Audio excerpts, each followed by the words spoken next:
my year of going into first grade, forced busing for the first time to desegregate the schools. And so now all of a sudden I'm bus across town. Well, I mean, this is one of those stories I tell, but right before that was to happen, they got all the buses ready, some racists went and blew up the buses. And so as a result, in my neighborhood, we are supposed to get 3 or 4 buses. We only got one.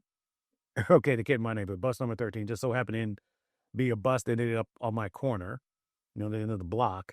And it's interesting to see kind of social experiment. So you think about these social experiments, that Morehouse gift is one type.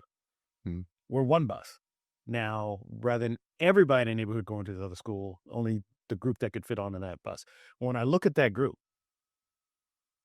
almost everyone is a professional. And relative to even the block away, much lower percentage, much, much, much lower percentage, like a 10th. Because, these are people I grew up with, so I know where they are and what they've done and all that sort of stuff, right?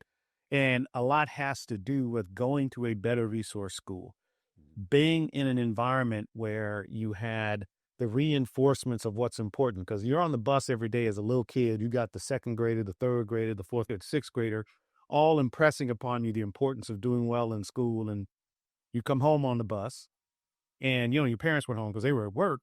And so you'd stay at, Mrs. Brown's house, whoever's house it might be. And those older kids would tutor the younger kids. Yeah. Right. And so when you think about it, everybody contributed to the fabric.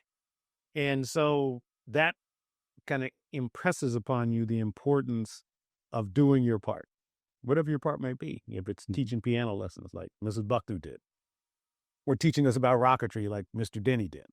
Okay. And these people are getting paid anything real, but what they wanted to do was impart to our generation of African-American children knowledge, skills, passion, love, joy of life in music, in art, and science, or whatever it might be. And I think, and in values about working hard and progressing. And so those are the things that kind of, create the impression and create impression of me and the kids that I grew up with about who we're supposed to be and what we're supposed to do. Right. So every person, when we talk about the beloved community, has a role.